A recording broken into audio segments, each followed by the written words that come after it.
നമസ്കാരം. ഈ വർഷം നടന്ന പാർലമെന്റ് ഇലക്ഷനിൽ BJP 240 സീറ്റുകളിലേക്ക് ചുരുങ്ങുകയും കേവല ഭൂരിപക്ഷം എന്ന് പറയുന്ന ആ ഒരു മാന്ത്രിക സംഖ്യ കടക്കാനായിട്ട് BJP മുന്നോട്ട് വെക്കുന്ന NDA സഖ്യത്തിന് സാധിക്കുകയും ചെയ്തു. പക്ഷേ ഇന്ത്യ സഖ്യത്തിന്റെ ഒരു അപ്രതീക്ഷിതമായിട്ടുള്ള ഒരു മുന്നേറ്റത്തോടു കൂടി രാജ്യത്തെ മോദി വിരുദ്ധരായിട്ടുള്ള പലരും പറഞ്ഞിരുന്ന ഒരു കാര്യമുണ്ട്. ഇനി BJPക്ക് മുന്നോട്ട് പോകാൻ വലിയ പ്രതിസന്ധിയാണ്. ബില്ലുകളൊക്കെ പാസ്സാക്കാനായിട്ട് രാജ്യസഭയിലേക്ക് എങ്ങനെ ഇത് നേടിയെടുക്കും, എങ്ങനെ ഇതൊക്കെ വിജയിപ്പിച്ചെടുക്കും എന്നുള്ള കാര്യങ്ങളാണ് പറഞ്ഞിരുന്നത്. അപ്പോൾ ഇങ്ങനെ ഒരുപാട് വിഷയങ്ങൾ പറഞ്ഞ് നരേന്ദ്രമോദി സർക്കാർ പ്രതിസന്ധിയിലാണ്. 5 വർഷം തികക്കില്ല, ഇനി നമ്മുടെ ഏക സിവിൽ കോഡൊക്കെ കഥ മാത്രമാണ്, ഇതൊന്നും ഒരിക്കലും നടപടിയാവില്ല. കൂട്ടത്തിൽ ജമ്മു കാശ്മീരിന്റെ പ്രത്യേക പദവി എടുത്ത് കളഞ്ഞതുപോലെയൊക്കെ നിസ്സാരമായിട്ട് ഇനി രാജ്യത്ത് എന്തെങ്കിലും ചെയ്യാമെന്ന് നോക്കിക്കഴിഞ്ഞാൽ ഇത് മോദിക്ക് സുഖകരമായിട്ടുള്ള കാര്യമായിരിക്കില്ല. മറ്റ് BJP വിരുദ്ധരായിട്ടുള്ള സാധാരണക്കാരായിട്ടുള്ള ചില ജനങ്ങളുടെ പിന്തുണയിൽ പോലും ഇവിടെ ജയിച്ചു വന്നിട്ടുള്ള MP-മാരാണ് സഖ്യകക്ഷികളായിട്ടുള്ള ചില പാർട്ടിക്കാർ എന്നുള്ള രീതിയിലൊക്കെ നിരന്തരമായിട്ട് പറയുന്നുണ്ടായിരുന്നു. അപ്പോൾ ഇതിൽ നിന്നെല്ലാം ഒരു കാര്യം, ഇപ്പോൾ രാജ്യത്തെ മോദി വിരുദ്ധർക്കും BJP വിരുദ്ധർക്കും കരയാനുള്ള ഒരു സാഹചര്യം എത്തിയിരിക്കുകയാണ്. രാജ്യസഭയിൽ കേവല ഭൂരിപക്ഷം NDA നേടിക്കഴിഞ്ഞിരിക്കുന്നു എന്നുള്ള ഒരു വളരെ മോദി വിരുദ്ധരെ സംബന്ധിച്ച് ദുഃഖകരമായിട്ടുള്ള വാർത്ത ഇപ്പോൾ പുറത്തു വന്നിരിക്കുകയാണ്. BJP അനുകൂലികളെ സംബന്ധിച്ച് സന്തോഷകരമായിട്ടുള്ള ഒരു വാർത്തയും രാജ്യസ്നേഹികളെ സംബന്ധിച്ചും വലിയ രീതിയിലുള്ള ഒരു സന്തോഷം തരുന്ന ഒരു കാര്യം തന്നെയാണ്. രാജ്യസഭയിലെ 115 എന്ന് പറയുന്ന ആ ഒരു സംഖ്യ, ആ ഒരു മാന്ത്രിക സംഖ്യ, അത് BJP ഇപ്പോൾ കടന്നിരിക്കുന്നു എന്നുള്ള, അല്ലെങ്കിൽ NDA സഖ്യം ഇപ്പോൾ കടന്നിരിക്കുന്നു എന്നുള്ള 87 സീറ്റുകളാണ് അല്ലെങ്കിൽ MP-മാരാണ് രാജ്യസഭയിൽ BJPക്ക് മാത്രമായിട്ടുള്ളത്. താമര ചിഹ്നത്തിൽ വിജയിച്ചു വന്നിരിക്കുന്നവർ.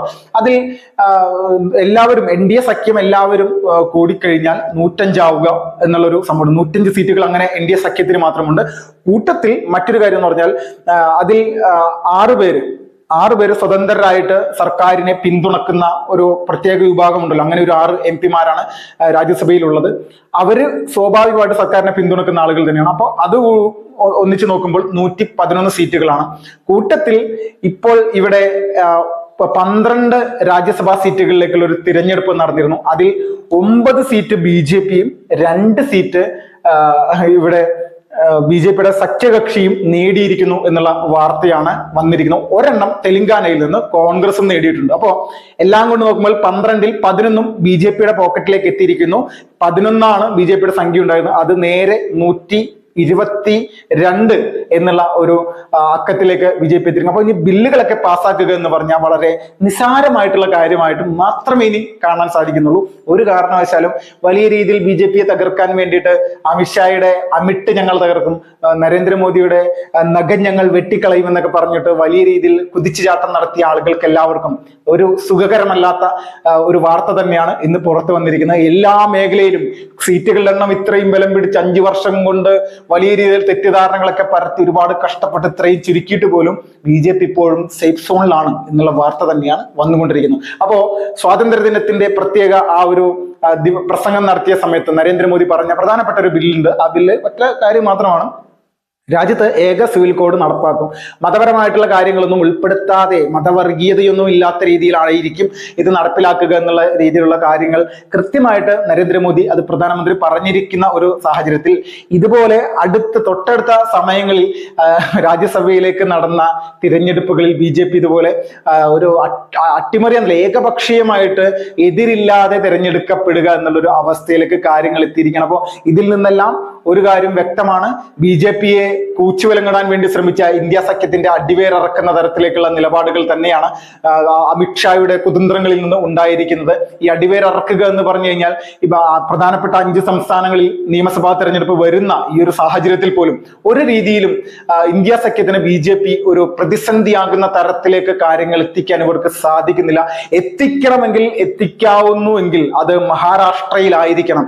മഹാരാഷ്ട്രയിലെ എക്സിറ്റ് പോൾ സർവേകൾ പൂർണ്ണമായിട്ടും പറഞ്ഞുകൊണ്ടിരിക്കുന്ന ഒരേ ഒരു കാര്യം മാത്രമേ ഉള്ളൂ, മഹാരാഷ്ട്രയിൽ ഇന്ത്യ സഖ്യത്തെ തകർത്തെറിഞ്ഞുകൊണ്ട് BJP വമ്പൻ മുന്നേറ്റം ഉണ്ടാക്കുന്നതാണ്. അപ്പോൾ 200-ന് മുകളിൽ സീറ്റുകളുള്ള ഒരു നിയമസഭയിൽ അവിടെ BJPക്ക് ശക്തമായിട്ടുള്ള ഒരു കരുത്ത് തെളിയിക്കേണ്ടതുണ്ട്. ദേവേന്ദ്ര ഫട്നാവിസിനെ പോലെയുള്ള കൃത്യമായിട്ടുള്ള സംഘടനാ പാടവത്തോട് കൂടിയിട്ട് RSSന്റെ നിർദ്ദേശപ്രകാരം മാത്രം പ്രവർത്തിക്കുന്ന ഒരു വ്യക്തിയാണ് അവിടെ സംഘടനയുടെ കൃത്യമായിട്ടുള്ള കാര്യങ്ങളെല്ലാം നോക്കുന്നത്. അപ്പോൾ ഇങ്ങനെ ഒരു സംവിധാനത്തെ കെട്ടി ഉയർത്താൻ വേണ്ടിയിട്ട് വലിയ തരത്തിൽ നരേന്ദ്രമോദി ഒരുപാട് പ്രയത്നിച്ചിട്ടുണ്ട്.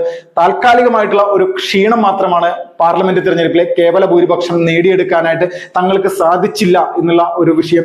അത് പൂർണ്ണമായിട്ടും ഇത്തവണ ലോക്സഭാ ഇലക്ഷന് ശേഷമുള്ള നിയമസഭാ തിരഞ്ഞെടുപ്പിൽ BJP അത് മാറ്റിയെടുക്കുമെന്നുള്ളതിൽ തർക്കമില്ല. പ്രധാനപ്പെട്ട ഈ ഏക സിവിൽ കോഡ് ബില്ല് പാസ്സാക്കുമ്പോൾ പൗരത്വ ഭേദഗതി ബില്ലിന് സമാനമായിട്ടുള്ള പ്രതിഷേധങ്ങൾ ഇന്ത്യ മഹാരാജ്യത്ത് നടപ്പിലാക്കുന്നതിന് വേണ്ടിയിട്ട് ഒരുപാട് പരിശ്രമങ്ങൾ നടത്തുന്നുണ്ട്. ആ പരിശ്രമങ്ങൾ എങ്ങനെയാണെന്നുള്ളത് നമ്മൾ കണ്ടു തന്നെ ഇനി മനസ്സിലാക്കണം. ആദ്യം ഒരു കാര്യം, എങ്ങനെയാണ് BJP ഈ ഭീകരവാദ ചിന്താഗതിയുള്ള അല്ലെങ്കിൽ തെരുവിലേക്ക് ജമ്മു കാശ്മീർ അല്ലെങ്കിൽ ജമ്മു താഴ്വരയിലൊക്കെ സൈന്യത്തിന് നേരെ കല്ലെറിയുകയും സൈന്യത്തിന് നേരെ പാകിസ്ഥാന്റെ പതാക ഉയർത്തി കാണിക്കുന്നൊക്കെ കുറെ ആളുകൾ ഉണ്ടായിരുന്നു. ജെയ്ഷെ മുഹമ്മദ്, ലഷ്കർ ഇ തൊയ്ബ, ഇതുപോലുള്ള കുറെ സംഘടനകളുടെ പ്രധാനപ്പെട്ട നേതാക്കന്മാര് അല്ലെങ്കിൽ പ്രവർത്തകർ, അതിനെ സപ്പോർട്ട് ചെയ്യുന്ന ആളുകൾ, ഇവരെല്ലാവരെയും BJP എങ്ങനെയാണ് നിയന്ത്രിച്ചതെന്ന് നോക്കിക്കഴിഞ്ഞാൽ അതിൽ ഒരു കാര്യം മാത്രമേ നമ്മൾ നോക്കിയാൽ മതി. ആദ്യത്തെ ഘട്ടം 25,000-ഓളം സൈനികരെ ജമ്മു കാശ്മീരിലേക്ക് നിലവിലെ സൈനികർക്കൊപ്പം പ്രത്യേക സുരക്ഷാ സംവിധാനങ്ങൾക്ക് വേണ്ടിയിട്ട് ഇറക്കി. ഇത് കണ്ടപ്പോൾ 25,000 പേര് പെട്ടെന്ന് അതിന്റെ ആവശ്യം എന്താണ് എന്നുള്ളത് നോക്കിക്കഴിഞ്ഞപ്പോൾ സ്വാഭാവികമായിട്ട് വല്ല ഇന്റലിജൻസിന്റെ റിപ്പോർട്ട് അനുസരിച്ച് മറ്റെന്തെങ്കിലും സുരക്ഷാ ഭീഷണി ഉണ്ടാകും. പ്രത്യേകിച്ച് കേന്ദ്ര സർക്കാരിന്റെ ഭാഗത്തുനിന്ന്, കേന്ദ്ര ആഭ്യന്തര മന്ത്രാലയത്തിന്റെ ഭാഗത്തുനിന്നോ പ്രതിരോധ മന്ത്രാലയത്തിന്റെ ഭാഗത്തുനിന്നോ ഒരു റിപ്പോർട്ടുകളൊന്നും വരാത്ത സാഹചര്യത്തിൽ ഇത് സ്വാഭാവികത നിറഞ്ഞൊരു കാര്യം മാത്രമേ മറ്റുള്ള ഈ PDP അടക്കമുള്ള നാഷണൽ ഹൂറിയത്ത് കോൺഫറൻസ് പോലെയുള്ള സംഘടനകൾ മനസ്സിലാക്കിയിട്ടുണ്ടായുള്ളൂ. പക്ഷെ ഇത് കഴിഞ്ഞ് ഒരാഴ്ചക്ക് ശേഷം വീണ്ടും 1.25 ലക്ഷത്തോളം സൈനികരെ ജമ്മു കാശ്മീരിലേക്ക് കേന്ദ്ര സർക്കാർ അയക്കുന്നു. ഇതുകൂടി കണ്ടപ്പോൾ ഇനി പാകിസ്ഥാനായിട്ട് യുദ്ധത്തിന് പോകാൻ പോകുന്ന ഒരു സാഹചര്യമാണോ? അങ്ങനെ ഒരു ചിന്തിക്കുന്നത്. കാരണം ഇത്രയും സൈനികർ ജമ്മു കാശ്മീരിലേക്ക് വരേണ്ട ആവശ്യകത എന്താണ്? ഇത്രയും വർഷത്തിനിടയിൽ യുദ്ധം നടക്കുന്ന സമയത്ത് മാത്രമേ ഇങ്ങനെ ഉണ്ടായിട്ടുള്ളൂ എന്നുള്ളത് കൂടി ആ സമയത്ത് അവിടുത്തെ രാഷ്ട്രീയ പാർട്ടികളെല്ലാവരും ചിന്തിച്ചാണ്. പക്ഷെ ഇതുകൂടി മുന്നോട്ട് വെച്ച സമയത്ത് പാർലമെന്റിൽ ഒരു കാര്യം വ്യക്തമായിട്ട് അമിത്ഷാ അവതരിപ്പിച്ചു. ജമ്മു കാശ്മീരിന്റെ പ്രത്യേക പദവി അത് ഞങ്ങൾ എടുത്ത് കളയുകയാണ്. ജമ്മു കാശ്മീരിനെ 3ആയിട്ട് വിഭജിച്ച് ലഡാക്കും ജമ്മുവും കാശ്മീരും എന്ന് പറയുന്ന 3 സംവിധാനങ്ങളാക്കി രാജ്യത്തിന്റെ ഓരോ സംസ്ഥാനങ്ങളും എങ്ങനെയാണോ ഇവിടെ നിലനിൽക്കുന്നത്, പ്രവർത്തിക്കുന്നത്, അതിന് സമാനമായിട്ട് മാത്രം അങ്ങനെ തന്നെ കശ്മീർ നിന്നാൽ മതി.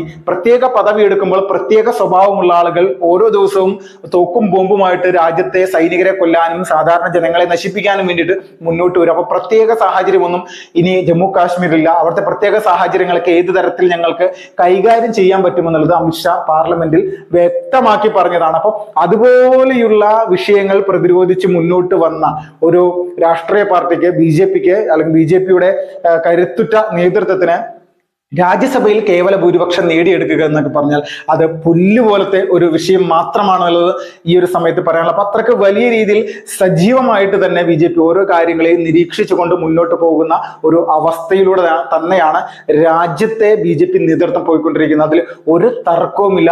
അപ്പോ ഏക സിവിൽ കോഡും മറ്റ് രീതിയിലുള്ള വഖഫ് ബോർഡുമായി ബന്ധപ്പെട്ടുള്ള ബില്ലുകളടക്കം രാജ്യസഭയിലും കൃത്യമായിട്ട് പാസ്സാക്കിയെടുക്കാൻ BJPക്ക് കാര്യമായിട്ടുള്ള പ്രയാസമൊന്നും ഉണ്ടാകില്ല എന്നുള്ള തരത്തിലേക്കുള്ള വാർത്തകൾ തന്നെയാണ് വന്നുകൊണ്ടിരിക്കുന്നത്. മറ്റെന്തെങ്കിലും ലക്ഷ്യമോ മറ്റെന്തെങ്കിലും ബില്ലോ അപ്രത്യക്ഷമായിട്ട് BJP അവതരിപ്പിക്കുമോ എന്നുകൂടി അറിയില്ല.